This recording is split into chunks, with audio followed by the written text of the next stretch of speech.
Keep your head up. You're not alone. Keep your head up. Keep your head up. We're halfway home. It's time for Your Voices of Hope, a video podcast program that offers straight talk on some of the major issues facing us today: addiction, domestic violence, homelessness, human trafficking, and suicide. But more than that, it's our desire to inspire hope. Now, your host, Michelle Byer. My guest today was taken from her mother at the age of 5 to live with her aunt. Just a few years later, she was raped by a family friend at the age of 9.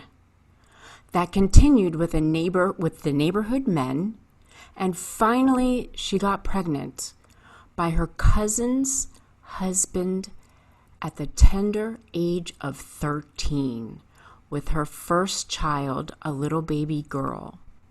My guest will tell you how she not only was raped by men, but then beaten brutally again and again by the man that she had her second child with, her son, for 10 years until she was able to escape from him. Please welcome my guest, Tanisha Bankston. Hi, Tanisha. Welcome. Hi, how are you? Thank you. Thank you. Well, Tanisha, you have led what I can say is a very horrible beginning. Not your typical childhood that most start out with, enjoying playing jump rope and all those, going to school and just the fun things we should all be experiencing. So at 5 years old, you're taken from your mom. Why were you taken from your mom? Because I missed kindergarten. I missed 60 days of kindergarten, and DHS came and took us away, and she wasn't feeding us like she was supposed to. So they had come in and taken us and did walk through the house and saw the condition, had seen the condition of the house, and they ended up taking us away from her. Okay, and so they thought your aunt would be a much better choice. She was more stable and all of that. And okay. Yes. Were you excited that you were going to live with your aunt? What were your feelings about living with your aunt? I was, but I wanted to live with my mom. Of but I course. was there, so. Of course. But I was, it was better at first living there. Okay. So I was excited because my brother was coming with me, and he came with me, my baby brother, and we were together and not split up. Okay. So. And so you guys, it was good for a while. Obviously, you had about 4 good years. Right. Yes. Okay. And so you're 9 years old. Tell us what happened when you were 9. When I was 9 years old, I would be at my grandmother's house across the track and playing with my cousin, and this man come in, and we were laying in the bed, and he came in and he just started touching on me. He just started, why me? He just started touching me and grabbing on me and fiddling and funneling with me, and I started crying, and I got up and ran across the tracks, and my mom was across the track, and she called the ambulance, and the ambulance took me to the hospital, and he wasn't locked up because they said they didn't have enough evidence that he had done anything to me.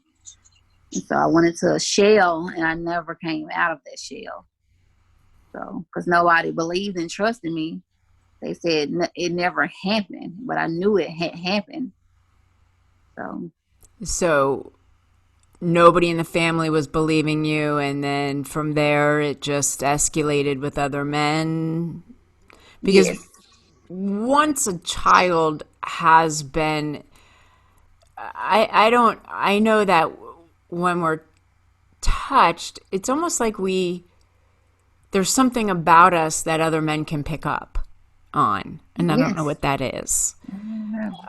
We must send off a vibe or something, and men quickly pick up on that. And is that what happened with you after that? Yes, it is. Yes. And tell us what happened. After that, the neighborhood men started watching me.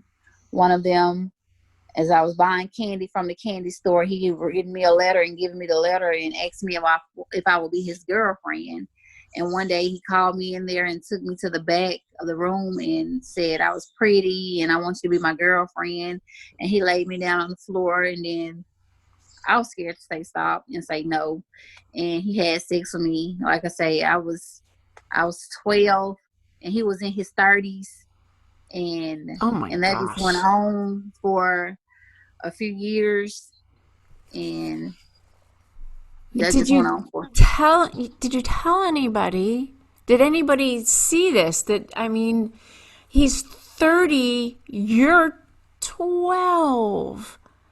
Yes, my aunt said that she told, like, when he started coming to my window and getting me to sneak out the window. My aunt would see it sometimes and catch me and tell me to come back in the house. And she was like, I told you to leave him alone. I told you to leave him alone. But she never done anything to protect me. She knew of him messing with me and penetrating with me, rupturing my anus and all of that, having me bleeding. And, I just cried so. But she somewhat knew of him, but she said she just told me to leave the men alone. And then So she was saying that you were pursuing him as if you were a little schoolgirl wanting to date an older man. yes, And this was not true. that was not true at all. No, no. I didn't know how to tell him no, say no, and just to leave me alone. I was scared. Mm-hmm. They told me don't say anything, don't tell it, and I was just scared. As well as with another aunt's boyfriend, he did the same thing, and I was just scared. He said, don't tell it. Don't say anything. I'll give you some money and some candy. I'm a little young. And it just went on for a while. People say, well, why didn't you tell? And how could you not say no? But I know what you're feeling. And I don't know how to describe why we don't say no. There's no way to describe why we don't say no. We just can't. And it's not always a fear. In my case, it wasn't a fear with strange men, because I can remember. I just don't know why I didn't say no. So it's kind of, Right. yeah. So people don't understand that, and unless you've been through it, you're not going to understand it. So before someone starts to judge you, I just want them to understand that you can't always say no, and it's just not, if unless you've been through it, you don't understand it. And the ones that are listening that have been through this definitely understand perfectly. So now talk about your cousin's husband. How did this come about? He used to come to my aunt's house. He's got kids. He had kids by my cousin. She's now deceased. And he would come there and he would be watching me. And one morning when my aunt then was asleep, he came into the room and he got me and took me to the living room and told me to be quiet and, put his finger over my mouth and said, be quiet.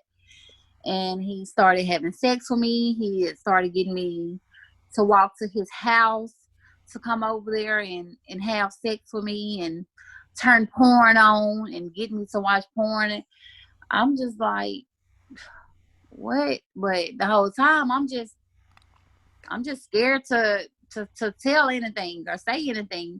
I remember seeing my little cousins, looking at me, walking to the room, but Say that nobody. they were looking at you When where? I walked into the room, his kids, which are my cousins as well, will walk into their room, and he would have sex with me, and then next thing I know, I was pregnant.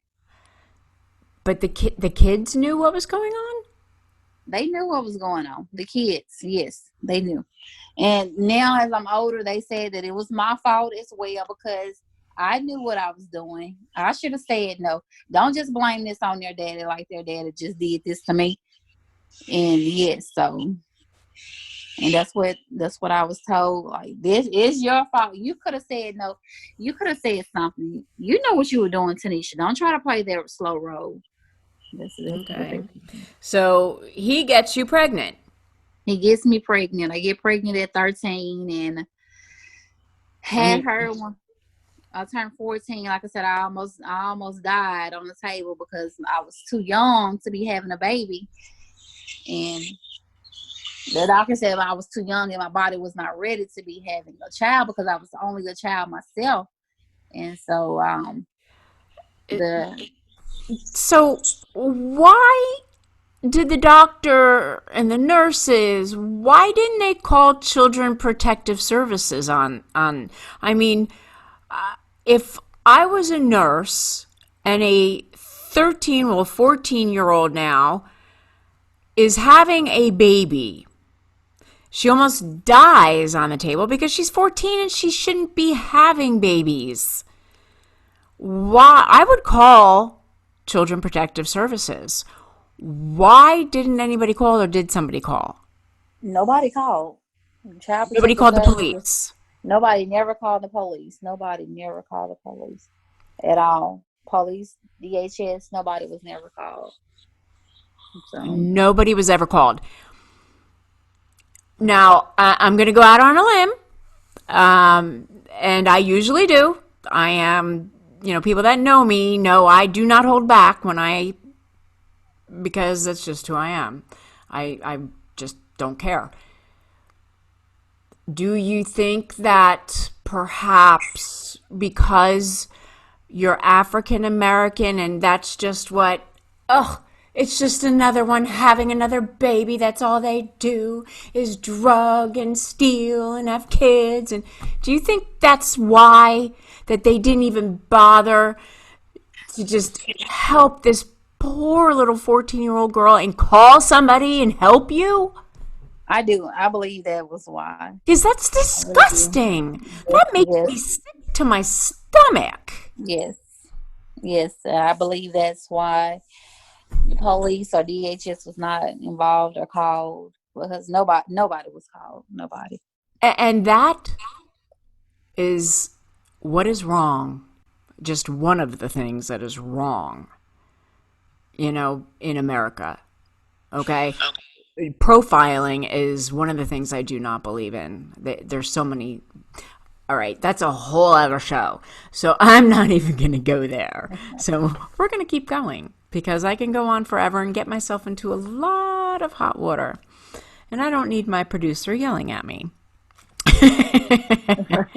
All right. So now a little baby's having a baby, and she has a little baby girl.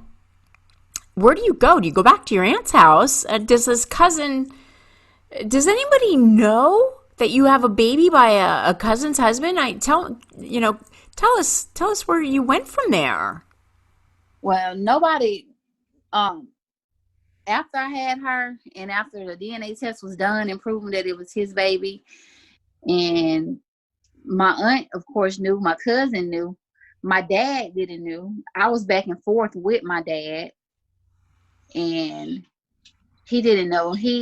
My daddy, he really neglected and abandoned me, I feel like, because getting pregnant and not aborting my baby, he sent me to live with my aunt permanently. So after I did not abort my baby. So, I mean. All right. So now you're raising a child at your aunt's house. When did you leave your aunt's house? Did you go out on your own? Where'd you go from there? And when did you leave? I was at my aunt, but I was back and forth after I had her, another neighborhood man, which now is my son's dad. He was back and forth with him. I was walking down the street and he gave me some candy and told me to come over there, and he ended up having sex with me. And so I started being back and forth. He told me I could come and stay over there from time to time. And I started going to his house and thinking that it was okay to do all of this. And just, Well, you don't know any better. no. This is a normal life for you. Yes, it was normal because I wasn't protected by a family member, you know, by anyone. My dad, of course, you know, like I said, he sent me to permanently live with my aunt. And this is where everything was happening to me with my aunt. I felt protected with my dad because I was there and none of this was going on. But at my aunt's house, I was not protected. And so I ended up staying there with moving out when I turned 17 and got my own place. And my son dad just verbally, physically abusing me, jumping on me, spitting in my face. And, you know, I'm still there. I'm scared to leave. But my aunt the whole time didn't do anything to protect me. You know, I called the police and, you know, he would get locked up. But nobody never said anything about, you know, this is a child and you are a grown man. You know, you shouldn't be messing with this child. How old was he? He was 26 and I was 14. I was 14 and he was 26.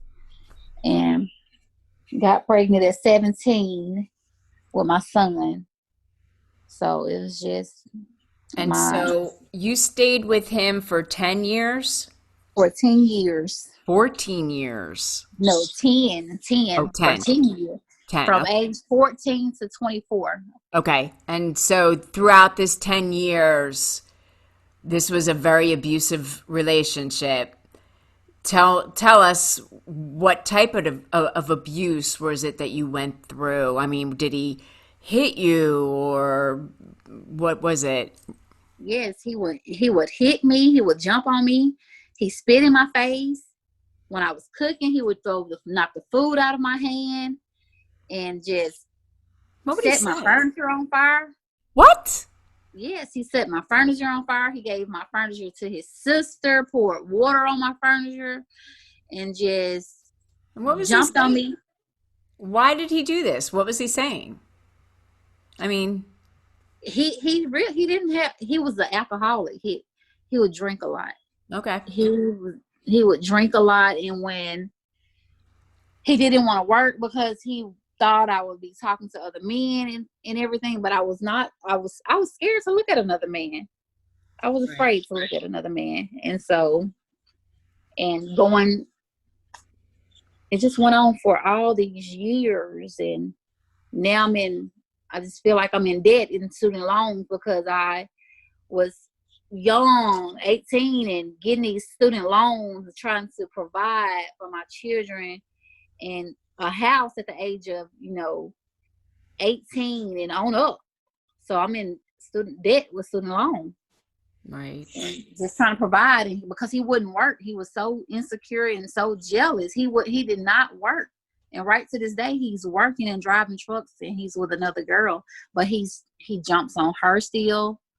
And it's just him when he spit in my face and he hit me with a baseball bat. He hit you with a baseball bat. Yes. And did the police take him? No. He ran. So they couldn't find him. Yes, okay. He hit me on my leg. He hit me with a baseball bat so hard on my leg. And I said then, if I don't leave this man, he's going to kill me. How did you get out of there? How did you get out of this relationship?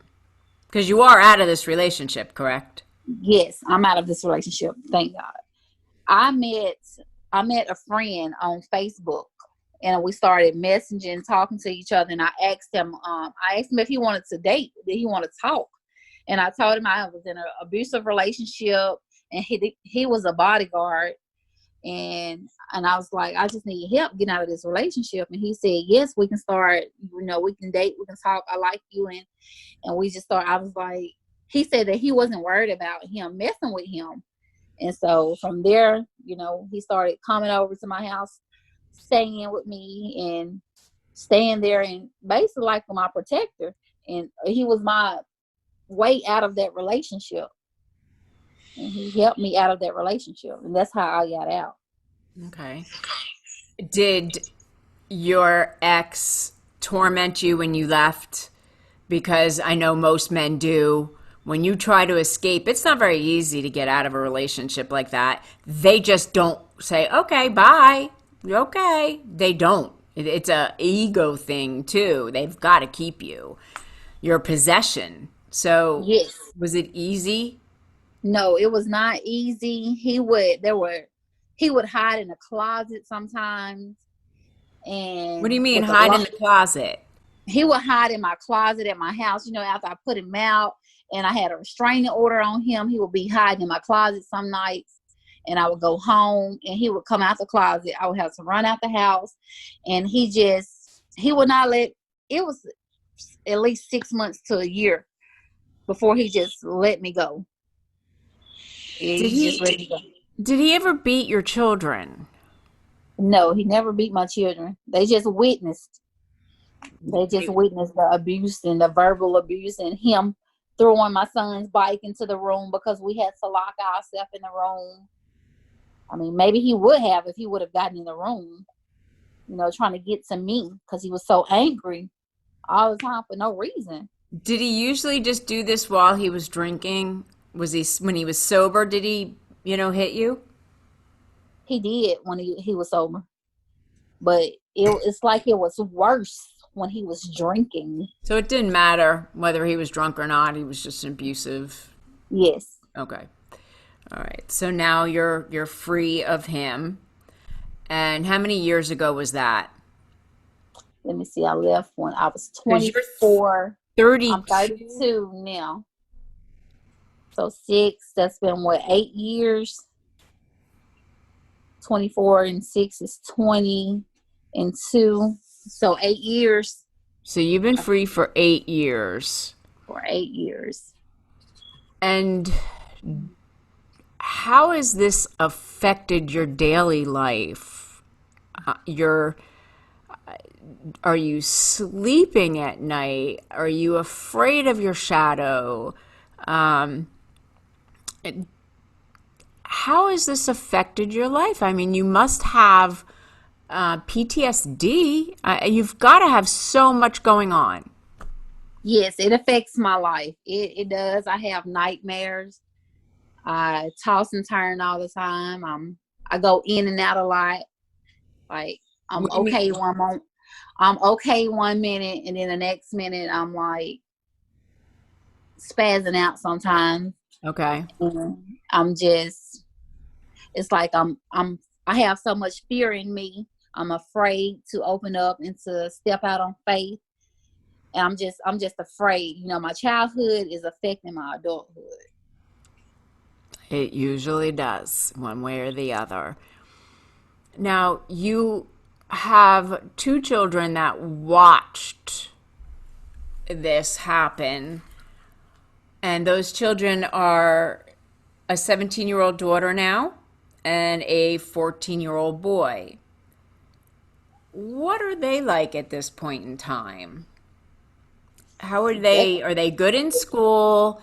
How are they? Do they remember anything? My son said he don't remember anything. He gets in trouble in school. He stays into fights. He stays suspended. And my daughter, she's good in school. I don't have any problem out of her in school. And she just says she remembers sometimes him jumping on me, and they've been verbal abuse to me. They've been physical to me, and they curse me. Your children? Yes, my 17-year-old daughter and my 14-year-old son. How have they been physical towards you? They both have fought me twice. Your children have fought you physically. Physically twice, yes. Twice, both of them. I didn't fight them back because I didn't want to fight them back or go to jail and have, because if you hit your kids back here, even if you're defending yourself, you're still going to get locked up. That's what the police told me. That's what they told me when I called the police. So I said, so it's okay for my kids to jump on me, have knots on me, have me, my knee is messed up probably for the rest of my life. From So your from from from my daughter, uh, from my daughter, how?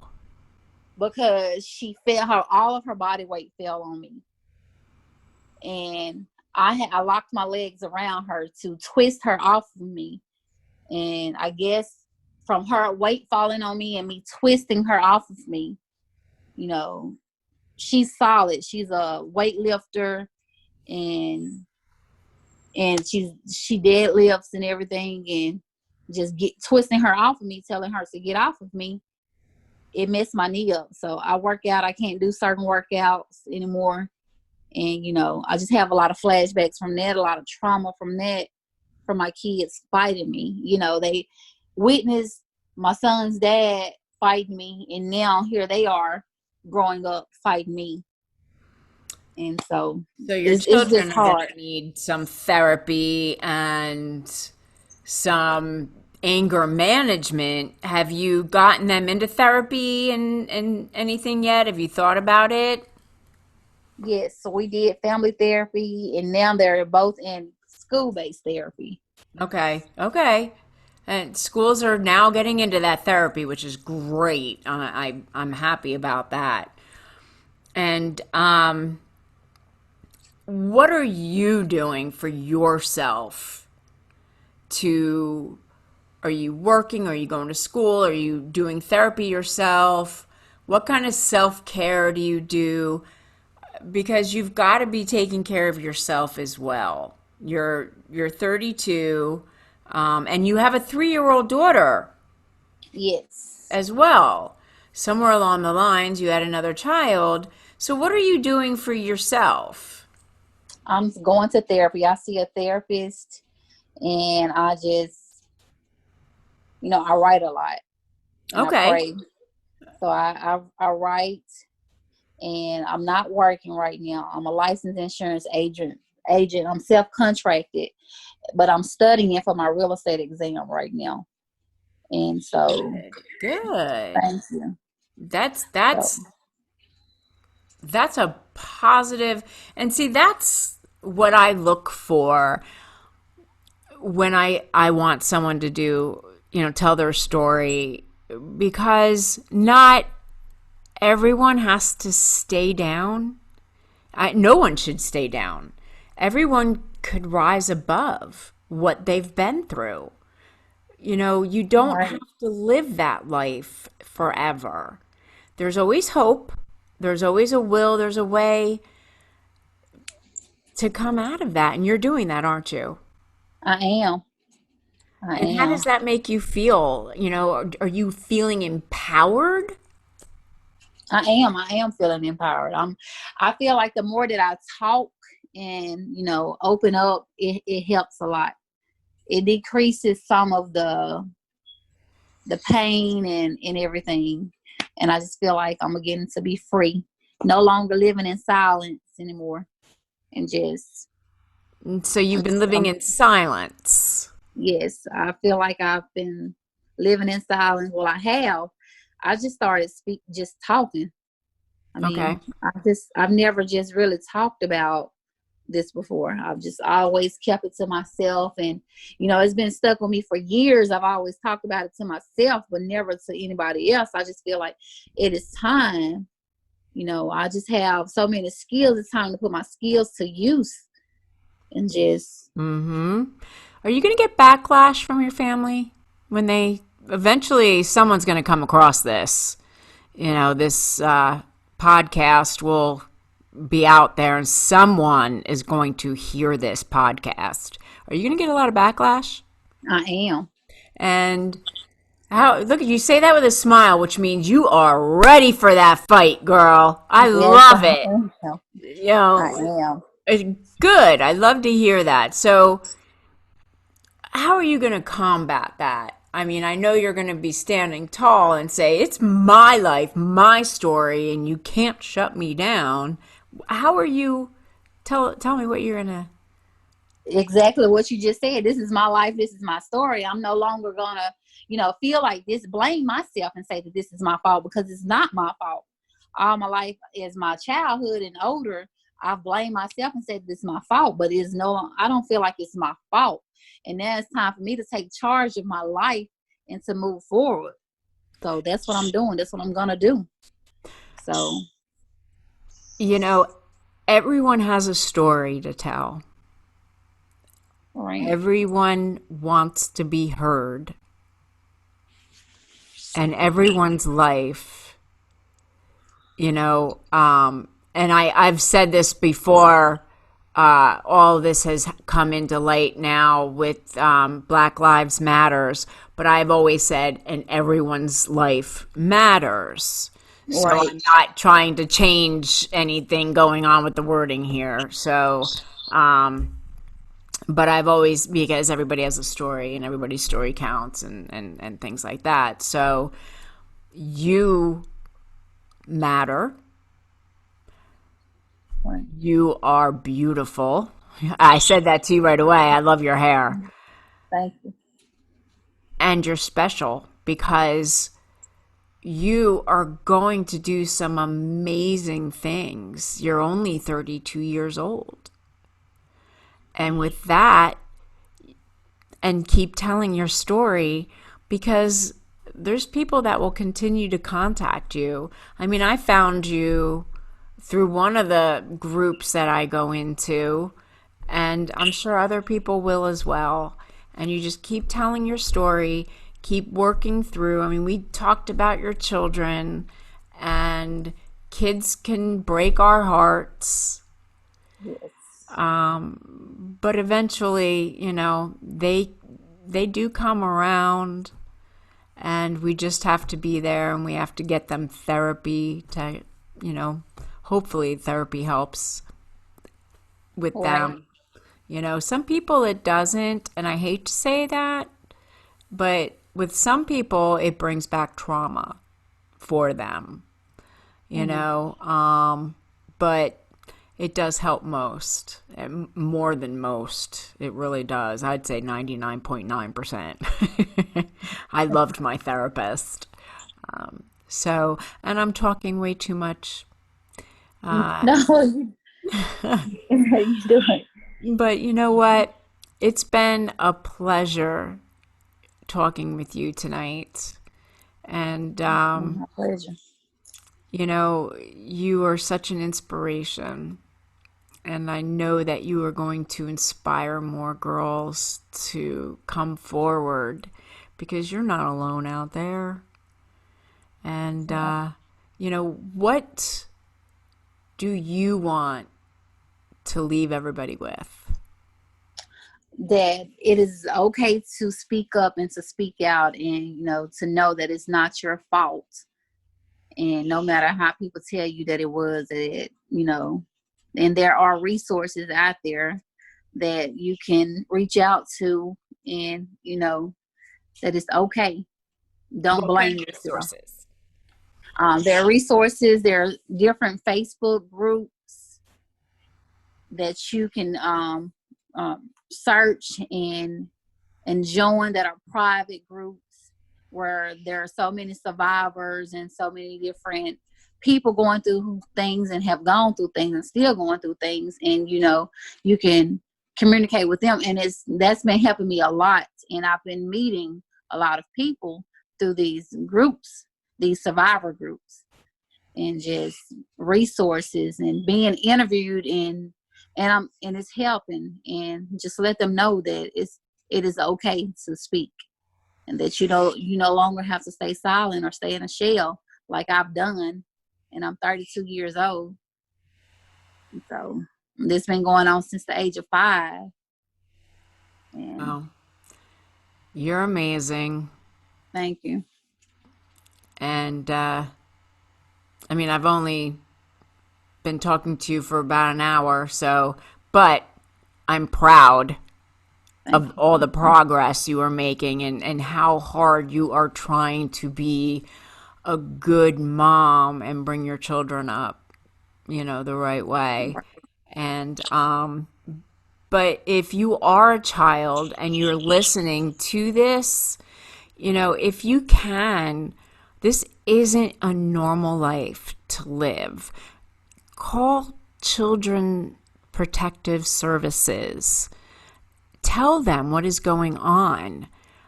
They will believe you.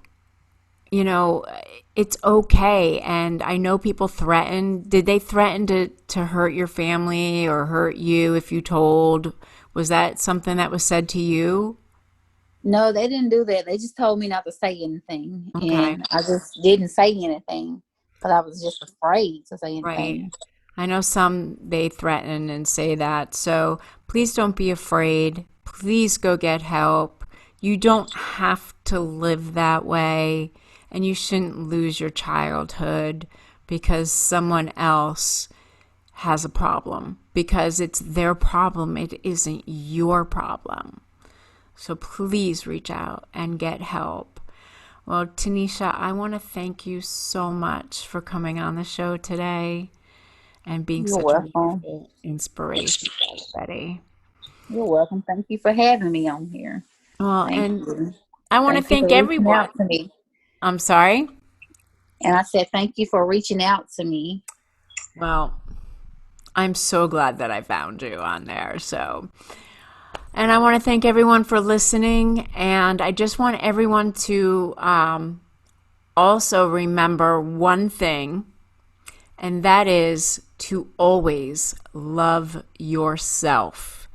That is the one thing I can say, is love yourself. If you'd like to be a guest on my show, you can go to my website or my Facebook page, Your Voices of Hope, and sign up to be a guest. And until next time, again, love yourself. Thanks, Tanisha. Thank you. You're welcome. You have a good night. You too. You've been listening to Your Voices of Hope with your host, Michelle Beyer. This podcast and earlier programs are available for viewing on our Facebook page, Your Voices of Hope, or our website, yourvoicesofhope.com. A new podcast is uploaded and ready to view every Wednesday at 7 o'clock p.m. Keep your head up, keep your head up. You're not alone.